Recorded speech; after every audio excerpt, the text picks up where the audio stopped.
Assalomu alaykum. YouTube kanalimiz kuzatuvchilari. Sadoqat G'anijononaman. 22 yillik tajribaga ega akusher-ginekolog shifokoriman. Bu videoni joylashdan maqsad insonlarga noan'anaviy sharqona tabobat yo'lida birinchi o'rinda sihat salomatligini tiklash, kasalliklarni oldini olish maqsadida video joylamoqchimiz. Bemorlarga, insonlarga birinchi o'rindagi qo'yiladigan talablarim to'g'ri ovqatlanish, o'zini har doim inson o'zini yaxshi ko'rishi, mendagi yo'nalishlar, kasalliklar, rezultat olishlar tabiiy yo'llar bilan 35 xil giyohlardan tayyorlangan malhamlar. Klinikamiz asosan dubash asosida davolaymiz.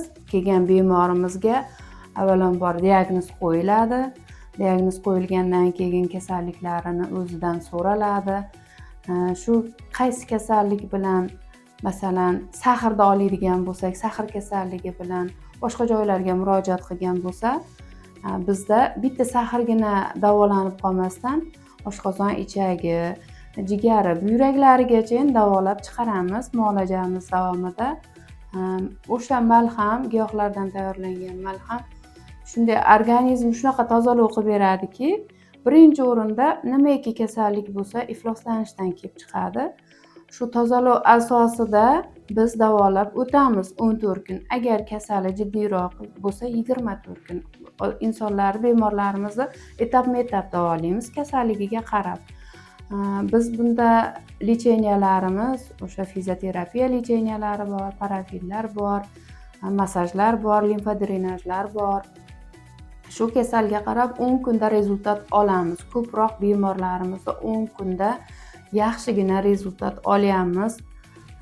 Buni ichiga men qo'shadigan bo'lsam, yana giyohli klizmalarimiz bor, ignoterapiyalarimiz bor, parafillarimiz bor. Hurmatli kanalimiz kuzatuvchilari, agarda sizda jigar kasalliklari bo'yicha B, D, S, buyrakdagi toshlar, o'tdagi toshlar, o't dimlanishi, mioma kistalar, tungi enurezlar, bolachalarda sevib qo'yishlar, har xil turdagi gijjalar, semizlik, ko'proq masalan hozirgi muammo bo'lib kelayotgan narsa semizlik. Bizda juda ham zo'r rezultat. Masalan 180 kilolik bemorlarimiz kelib bizga murojaat qilishgan, kuniga 1,5-2 kilodan ozishgan.